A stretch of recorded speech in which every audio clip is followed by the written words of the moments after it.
The song we just started doing is amazing because it reminds me of what God's testimony is for your life. I mean, when heaven looks down at you, it is a testimony of a God hears our prayers. I am sure if it were not for God today, you'd be dead, right? You would not be here. But she's a woman with an amazing voice. Her vocals are to kill for. Her story is also, her testimony is also to kill for. So today, Elisheba, would you just start and tell us, how are you? Where were you born? How was it when you were growing up? Did you have siblings? Parents? How was it? Thank you for having me. I'm blessed to be here. I grew up, I was born in Nairobi, and so I grew up at a season that we had to move to Kiambu, where my mom is. And I grew up 5 siblings. We are 5 of us in our family. We have 2 brothers and 3 of the girls. And it was an amazing journey, though very difficult. But I thank God for the far that He has brought us from. Let me take you back. Do you know Kiambu is not Chicago? Kiambu is not Chicago. Okay.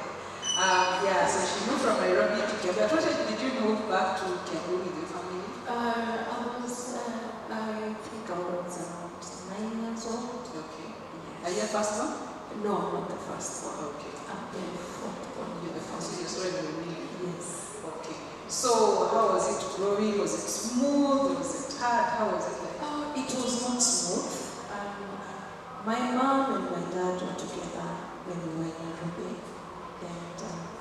it was such a challenging time because most of the time, my dad used to work far, so I would see him once in a while, once in a blue moon, and then he disappears. And then later, that's when I came to discover that things were not okay between mom and dad. So dad left us, and so we were not able to stay in Nairobi with mom. I moved to Kiambu. Yes, that is why we moved to Kiambu. All right. So we can say you had your father until you were about 9 years old. Yes. What would you say to our audience? What do you think? How did it affect now that you've grown up? How did not growing up with a father affect you? It was not. It really affected. It affected my education. It affected my self-esteem. It affected everything about me. I was no longer a confident child. I was no longer fitting my peers. I was at a place that I felt life had stopped for me. And I just hope that things wouldn't happen like that in other families. Because the people who get so very much affected are the children. I could not get anything in class. I'm in class and I'm not in class. I became rebellious in a way. Because my mom would send me to school, and then along the way I would decide, no, I'm not going to school. And remember, I was very young. I was in class 3 then. I was very young when my dad left. I would just go fishing along the mitaros in Nairobi. We used to stay in the city. And I would fish frogs. They are just frogs.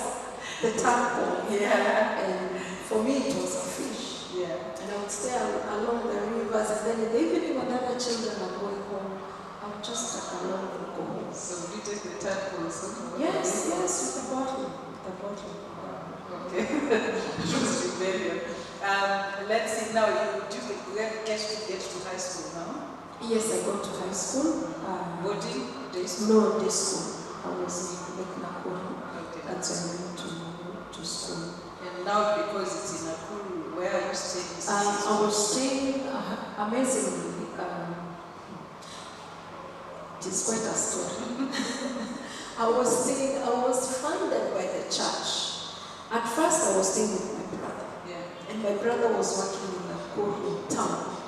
They had, he had a kiosk. And then it came a time and the kiosks were demolished. So there is nowhere to go. So my brother had to move back to Nairobi. And I was to move back to Nairobi. But since I was ministering in that church, the church that I was going to, they decided, no, we cannot go. Just stay around and then we will walk you through the school. So they got me a house. They would fund for my food and everything. So you lived alone? Yes, I lived alone. Yes. Wow. So you're a teenager, you're living alone now. At what time were you born again, or did you start serving church just because you found yourself in church? I was born again. I got born again when I was very young. I was in class 5, I remember, in a coffee plantation. And I had a cousin, my first cousin. I thank God for her. I really thank God for her. She introduced me to Christ. She would talk to us about Jesus, and I got so interested. Every time she would talk about it, I would get so interested. When others are brushing her off out, I would keep listening. And there's this one time we are at the coffee plantation, picking coffee, and we sit down and she starts telling us about Christ. And I say, you know what? I want to know this Jesus. And that's how I got saved. And that is where I started my life with Christ. How old was your cousin? My cousin was a bit older than me because I remember she was in high school. I don't So know. she was also not Yes. like an old person, she was also Yes, young. she was. That's amazing. So you know Christ, and when you get to Nakuru, now you're not fishing bigger tadpoles, you're now going to church. Yes. In Okay. fact, I went straight to church. I started ministering in that church. Okay. And it was amazing for me because I loved singing since I was a young girl. Yeah. I didn't know how to sing then. And I remember I would sing, we have a very big family. My extended family is a very big family, and amazingly, they are all singers. Wow. So my grandfather gave out a church in our land. Okay. And so our choir master was my uncle, one of my uncles. And this choir was made up of cousins, aunties, uncles. Yeah. Yes, and I was the only one who didn't know how to sing. I remember at a time my uncle would tell us to sing, and my cousins don't want to sit next to me when we are singing. Because you're listening. Because I'm singing. They used to call it flat. You're just flat. You're flat. Yeah. But I thank God. We walked with them, and I was taught how to sing kidogo kidogo. And I remember I would go kando and I tell God, God, please, just give me the singing. I want to sing. I really want to sing. Wow. And it happened now after now I left later, I left the family and here we are. So you get to Nakuru and you realize, wow, I stopped singing flat. I can sing now. Yes. Yeah. So tell me, in this church, you're a teenager, they're paying for your school fees, they've given you a house, they're furnishing it. What happens? What happens there? Because that's where everything happens. What happens? I continued with school, and then it came a time that the church won't continue paying for school fees. I messed up. I can say I messed up because there was a question my pastor asked. Are you in senior high school or junior high school? So, you know, the system in Kenya and the system in the US, they are different. Yeah. So, I answered senior high school because I thought senior high school, It's high school is our senior high high school. school. So, he said he will pay. So, apparently, we were supposed to pay for 1 year Yeah, because for the senior high school, is yes, that 1 year. So, when the 1 year ended, he said, you know, I had even told my wife I'm paying for just. And that is where the part was speaking. Okay, you are not worried to get married too young, or just okay? No, I don't know whether it's because of watching a lot of movies or not having the father now, the father figure in the family. I don't know, because I felt I wish I could get married when I was 16. Those are things that teenagers think about when you meet someone and This is it. Yeah. And so I didn't think about that. You didn't think about love, age I was- so much. Yeah. And then you're not in school. So you decide to get married and the church helps you to get married? The church. Start organizing for the wedding? Yes, we started organizing as the family first. Yeah. The family and the church knew about it, and my pastor knew about it, and we were ready to go ahead with it. Okay. Then something just happened. Yeah. And this pastor calls my in-laws to be and tells them, I want to see you because there's something that you really need to go on. So the wedding is planned, everything No, is set? it's not really. Oh, it is the planned. negotiations. It's planning, The yes. negotiation phase, yes. And the parents were ready to listen to him. Yeah. So when he came, he said, I just received a letter. I won't say who told me, but I received a letter that says, this girl is not a good girl. There's something she did that was so terrible. So she cannot get married. The only way to help your son is to know that she's not a good girl and move her from this relationship. Wow, we're going to go on a short break, but before we go, I want to tell you this girl has gone through hell. So generally what happens, to cut the long story short, she learns she was accused of murder. She still doesn't know up to date who she murdered, but basically there's no wedding, right? That is all that is cancelled. We will get back there. So you're going to do one more song, and then you're going to go back to the story. Okay?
your in-laws cancel the wedding plans. How do you feel? Do you go back to worship? Do you go to say, I'm enough of God? What happens? Are you in church? What do you want to do? In the midst of comforting each other, we decided let's go. So you We decided to go. Yes. Okay. And then where did you go now? You can't go to the guy's home because nobody will. Yes. At that particular time, they didn't want anything to do with me. There's now a message coming from a pastor that you are not a good person. I think everyone else would want to be said and be cautious. As parents, I think that is the only way to go. You're the wrong person for their son. Yes. Okay. So where do you go now, the two of you? We went to Kiambu. To your mother? Yes, to my mom. And by that time I was already pregnant. Okay. After now we moved from the church and everything happened, we decided, you know what? Let's just go ahead with whatever we were planning to do. Yes. And I got pregnant and I went to my mom's place. Yes. Yeah. Yes. So your mother is hosting both you and him and a child that is coming. Yes. How is life at home now? Is your mother happy? My daughter came with a man and a child. Okay, my mom was kind of disappointed. Because for every parent, that would need to be what you want for your child. Yeah. You want to see a holy wedding. You want to see something pure. Yeah. And so my mom was a bit disappointed. But she told me, you know what? There's a Kikuyu saying that says, "Mwana moshi there." Like, because the baby is here, there's no way we can throw her away. So, and that is how we live. We just continued with our life there. I stayed there for some time, and then he moved back. He went back to Nakuru. And I was left. He didn't stay for long. So I was left with my mom. It was not easy being pregnant and young. I don't even know. Actually, when I was even planning to get married, I didn't know what marriage was. I didn't know what I was going to do. Yeah. There is a lot I did. Yeah. Yes, it is just that I fell in love, and that's it. Okay. So I thought that is all there is in marriage. Young people that are looking at us, when you fall in love, you think this is it, it's going to make your marriage. It doesn't. We'll get back to that later. So it's true, right? Yes. Love does not make marriages. It is just, it can use as a foundation, but it's not marriage itself. Yes. So basically, all your love that you are moving together doesn't work. He goes back to serve in Nakuru, right? In church is accepted back in church, but you're not. Yes. So you remain with your child. Yeah, I remained in Kiambu. And when we came back, the pastor didn't allow him to serve immediately. Yeah. Of course, he went back and repented. Because the thing is, he said, what do you repent? No, I didn't come back. I never came back. Yeah. So I didn't even try to come and repent. So, because I'm in this situation, I'm right now. Your sin is your sin is busy. What you is not. And again, I didn't have that capacity to go back to that place. Yeah. How am I going? Yeah. I didn't have even anyone to advise me and tell me, go back to your pastor and say you're sorry. Yeah. Or even repent so that you can come back to the Lord or something. Yeah. I didn't have all that. Yeah. So I just stayed in Kiambu. He came back. He was repentant. And he was told there was a condition. If you want to continue serving with us, you have to go back and come with a marriage certificate. To you now. Yes. So here we are in Kiambu, and we tell our mom the whole story, and mom says, you know what, I'll talk to my pastor. And she goes, talks to the pastor, and we acquire a marriage certificate. We went there, we got married. We had our witnesses, my mom was there, and my pastor. The mom's pastor. I had two witnesses. We had two witnesses. Oh, you've got two witnesses. So the six of you had the witnesses. Yes, and we didn't even have a ring. We just there. And so you took the marriage certificate back to church? yes, and he was about to serve again. Okay. And were you serving now? No, I still stayed in Kiambu. Oh, you're married. Okay, so he went back with your marriage certificate, but you remained in Kenya. Okay. So do you get to live together with him at any point? Yes, much later I went back to Nakuru. We stayed together and life continued. And I got my second one. And even in that time it was difficult because we didn't have jobs. We just these young people who are wild and we're just controlled by love. And now we came to realize it is not all about love. Yeah. You don't need love. Yes, and at this point I would tell the young people out there, I have young people in my house, Yeah. and I usually tell them, before you look at a man and a man, Yeah. economically you have to be stable to be able to accommodate that. Yes. Because it is not all about love. Yeah. You get disappointed when you get in the house and you find out, oh, so we cannot eat this now. Yeah. You will not dress this now. Yeah. You will not do anything with this love apart from the emotional bit of it. So it is good to always think about it before you get it. The structures of marriage. So, so I'm gonna cut. So the rest of the story is the longer part. So I'm gonna skip this part so that we can go to your recording. But in the real show, we will go through now the weighty part of the story because this is just for the dummy. So I want you to skip to 2014. So I want to get to her studio part. So at what makes you think did you desire to record for a long time? What happened? Let me take you back a bit. When I was in class 6, the family choir back at home, and they used to do recordings. And I remember they gave me, when I was at the time, they gave me a recording, a particular song to lead. With your flat voice? Yes, with my, at that time at least I come up. Yes. Yes. And I was able to sing soprano, and they could feel there's something sweet about this singing. Yeah. And I was given a chance to sing a song in their recording. And now from there I desired to sing. I used to listen so much. I used to sing when I was even a bit younger. My elder sister would take me to fellowship, and every time we would sing a Miriatino song, and that one captured me. I would cry to God, God, please, even if you don't give me anything, give me this voice, let me sing the way this. Because it was more than just singing.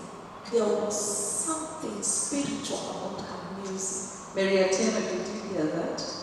So I desired so much to sing like her. Every time her songs would play, I would go behind the curtains and cry. God, why don't you want me to sing like this guy? Why don't you let me sing like this lady? Yeah. And I would even dig up about her story. She doesn't just sing. Yeah. God would give her songs when she's praying or when she's asleep.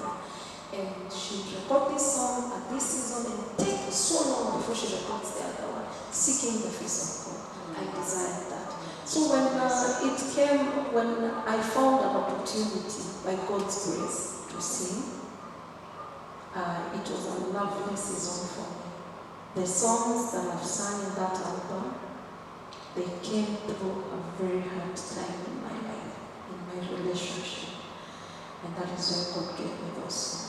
Okay. Yes. So at this point, I want us to sing one of the songs that you have done. It's an amazing song, people. And I'm really privileged to be part of her as we sing this. So let's do the song.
song. How did it come? How did the song come? I was in a relationship that I had very painful encounters, and things didn't work like I wanted them to work. I'm a person that has always looked forward to having a family. I want a family. I want a God-loving husband. This is all I want. Do you think you're trying to run for what you didn't have as growing up with a father, or maybe it could have contributed. Yeah. I think so. And when growing up, I used to love children so much. I still do. I love children. Yes. So my vision was having this wonderful husband, this loving husband. And I have children, we love us, we love them, and a functional marriage. That has been my vision. Yeah. And at this time, it was not working like I wanted it to work. The devil decided Yes. to get it. Everything that I desired so much in a marriage was not there. Happening. Yeah, it was not happening. And I prayed a lot. I really prayed. I would tell God, no, God, this man, myself, because the change doesn't come from one person, it comes from both of us. And marriage is a two-way thing. It's a two-way traffic. I cannot work it out when the other person is not working it out. Yeah. So I had a desire. I would go down, I would stoop so low, thinking that was humility, which I came to discover it wasn't humility. Just to see this thing work. And it came a time as God was giving me, there are several songs, but this particular one, I was looking for God with everything within and without. And every place I would go and I feel a pan. God, I need you. I can't feel you. I don't feel what I want to feel. You know, there is that which I'm seeking and I'm not getting it. And I remember one time on the balcony, the plot where we were staying, and a lady comes to me and asks me, she found me crying, and she asked me, are you okay? I said, no. I want God, and I can't find him. I have this hunger, this thirst to capture God in every way of my life, and I can't find him. And that is why she told me, they were doing a 40-day fast. And she said, this week we are having a Pentecost week. It is our last week of the fasting. So we usually have services from morning to evening, Monday to Saturday. So you can just tag along. You see whether you'll find that God you're looking for in my church. I don't know whether he's there, but you can come try. So I went to that church, and I thank God for that experience. And the minute I entered in the church, I knew I was at home. I knew I was where I needed to be. I knew because I could feel the presence of the Lord the minute I sat down. And the pastor was preaching and everything is going on. And came a time the pastor asked, because now these people have been fasting for 40 days. The worship team is exhausted, they sing every now and then. And the pastor asked whether there's someone who has a song. And the time for fire came. And I lifted my hand. Remember, I was at a devastating state. I was emotionally unstable. I was in a lot of pain because what had happened was quite deep for me. Yeah. And I stood up and went and sang. And I remember this pastor saying, I worship you. I want two of you to come. One of you hold her hand, and the other one carry the bag, and you take her where you're sitting. She's going to be a member of the worship team. And really, it doesn't happen like that. Yeah. When you join a church and you go to a church, there are those protocols they follow. And that is how I ended up being in that church. That was in 2009. Wow. And I thank God for the levels that God has taken me through that ministry. So that's why the song came. Yes. And I'm seated there, the song flows. The tune, the stanzas, everything the So chorus. just I do didn't the struggle, I just wrote the song. Yeah. I wrote the song as the preaching was going on. I wrote the song, and then I stepped out. I went, they had a gazebo outside the church. I went and sang the whole song. Then I went back to church and sang. Amazing. That is how I did the song. Amazing. And that is the God that we serve. Yes. He is able to come. I'm sure everyone that is listening has been to a place where you're saying, how can I find God? And a lot of time it comes in a place where we're in a place of pain and a place where we feel